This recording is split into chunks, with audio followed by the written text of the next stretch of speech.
Good morning everyone, welcome back to my channel. আশা করি তোমরা সবাই খুব ভালো আছো অ্যান্ড মোস্ট ইম্পর্টেন্টলি সুস্থ আছো। তো আজকে হলো 9ই মার্চ, গতকাল ছিল 8ই মার্চ। তো গতকাল আর আজকে দুদিন মিলিয়ে মহাশিবরাত্রি হয়েছে। তো গতকাল যেহেতু রাত্রি 9টায় তিথি পড়েছে এবং আজকে 6টা 17 মিনিটে তিথি ছাড়বে। এবার আমার পক্ষে কি না, আমি নির্জলা উপোস করি, তো আমার পক্ষে কী হয় না প্রবলেমটা, যে আমি না খেয়ে তো থেকে যাবো, বাট আমি জল না খেয়ে অতক্ষণ থাকতে পারি না। তো সেই কারণে আমাকে বাধ্য হয়ে পরের দিনটাই বেছে নিতে হয়। এর জন্য আজকে আমি মহাশিবরাত্রির ব্রত পালন করব। তো সকাল থেকে একদম নির্জলা উপোস করেই আছি, এখন অবধি কিছু খাইনি, খাবও না। একদম বাবার মাথায় জল ঢেলে তারপরে এসে পঞ্চামৃত খেয়ে তারপরে জল, ফলমূল ইত্যাদি খাবো আজকে। তো চলো, আমাদের এখানে সামনের মন্দিরে কি সুন্দর পুজোর সমস্ত আয়োজন করা হয়েছে তোমাদের সাথে একটু শেয়ার করবো।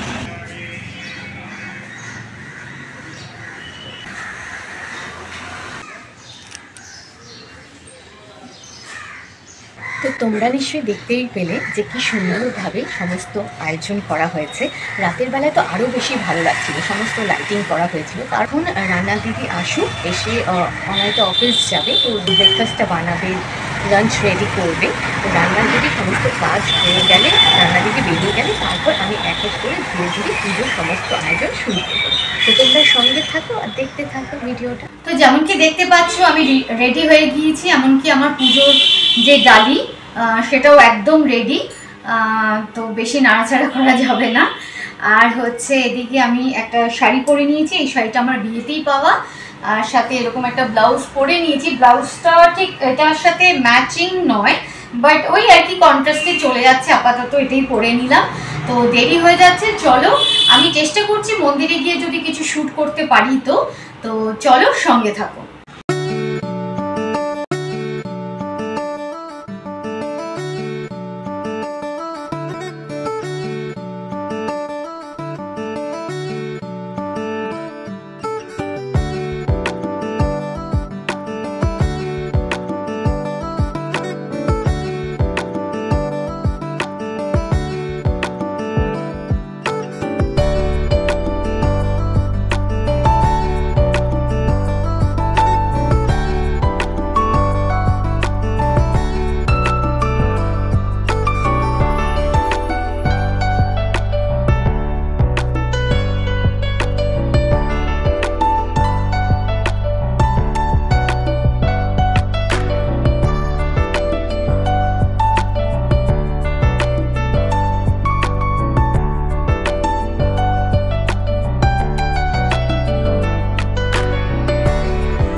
তোমরা দেখতেই পেলে আমার পুজো দেওয়া কমপ্লিট হয়ে গেল এবং খুব ভালোভাবে পুজোটা দেওয়া হয়েছে। মানে পুজো দিয়ে বলে না যে একটা মনের শান্তি, তো একদম সেই মানে কি হয় না, ভিড় থাকলে, যেহেতু দেখলে মন্দিরটা ফাঁকা ছিল, অনেকজনই ভিড় থাকলে তো সবাই এটা দিচ্ছে সেটা দিচ্ছে, তো সেইভাবে মানে তাড়াহুড়োর মধ্যে মানে কোনোভাবে পুজোটা কমপ্লিট করতে হয়, কোনোভাবে ঠাকুরমশাই ওদিকে তারা দিতে থাকেন।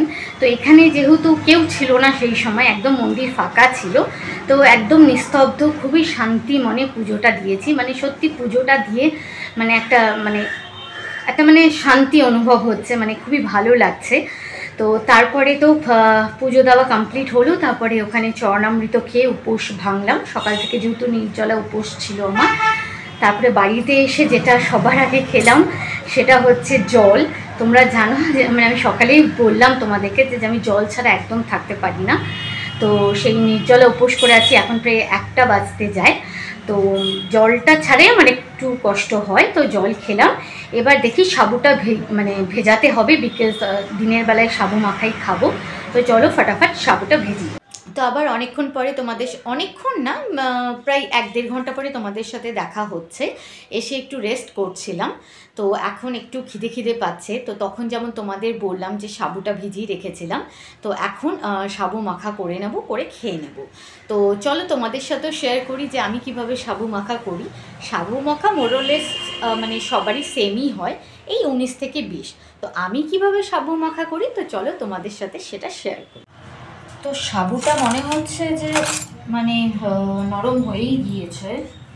এই সাবুটা ভিজিয়ে রেখেছিলাম, নরম হয়েই গিয়েছে। 2 ঘন্টা তো হলো, হালকা শক্ত শক্ত আছে, ও হয়ে যাবে। অল্পই নেব, কারণ এর মধ্যে তো ফ্রুটস অ্যাড হবে, তো অনেকটা বেশি হয়ে যাবে। তারপরে তো অনেকটাই হয়ে যাবে, আর বেশি নেব না। সবার আগে এটার মধ্যে যেটা অ্যাড করব সেটা হচ্ছে কলা। তো আমি এখানে কাঁঠালি কলা নিয়েছি, কলা ছাড়া তো সাবু মাখা হয়ই না।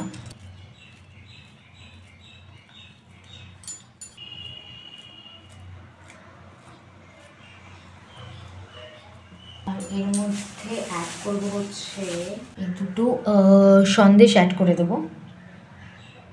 তো প্রথমে আগে এই 3টে আমি একসাথে মাখি, মানে সন্দেশ, কলা আর সাবু। প্রথমে এগুলোকে হাত দিয়ে ভালো করে মেখে নেব,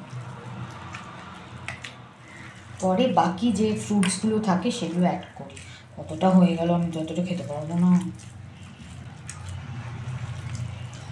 রেখে দিতে হবে।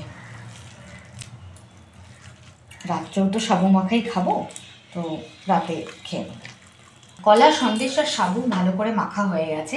এবার এটার মধ্যে আমি একটু নারকেল গুঁড়া অ্যাড করে দেবো। নারকেল গুঁড়া অ্যাড করে দিলে না সাবু মাখা খেতে আরও বেশি টেস্টি লাগে।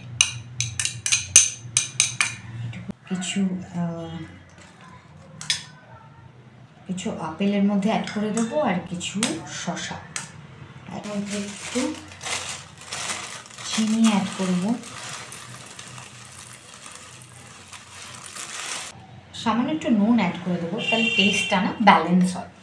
এটা না আমি করে থাকি, যে কোনো মিষ্টি জিনিস হলে আমি একটু নুন অ্যাড করে, মানে যে কোনো ডেজার্ট আইটেম যে কোনো, তো আমি তাতে কি করি না একটু নুন অ্যাড করে দিই, তাতে আমার মনে হয় টেস্টটা ব্যালেন্স হয়। আজকে তো জাল দেওয়া কিছু খেতে পারবো না, তাই কাঁচা দুধ এর মধ্যে মিক্স করে নিচ্ছি। এবার ভালো করে এটাকে মিক্স করে নিতে হবে, কিন্তু হয়ে তো গেল অনেকটা, এটাই আমার দুবেলার হয়ে যাবে, বাকি ভেজানোর সাবুটা পড়েই থাকবে। দেখো সাবু মাখা তো রেডি, অনেকটা হয়েছে। এটা মানে এমনিতেই সাবু হেভি হয়, তো এটা যদি আমি খাই তাহলে একদম অবস্থা খারাপ। তো এটার হাফ এখন খাবো, আর হাফটা ফ্রিজে রেখে দেবো, হাফটা হচ্ছে রাতে খেয়ে নেবো। তো চলো একটু টেস্ট করে দেখি যে কেমন হয়েছে। দুধটা না একটু বেশি পড়ে গেছে মনে হচ্ছে, দুধটা একটু কম হলে ভালো হতো, আসলে বুঝতে পারিনি।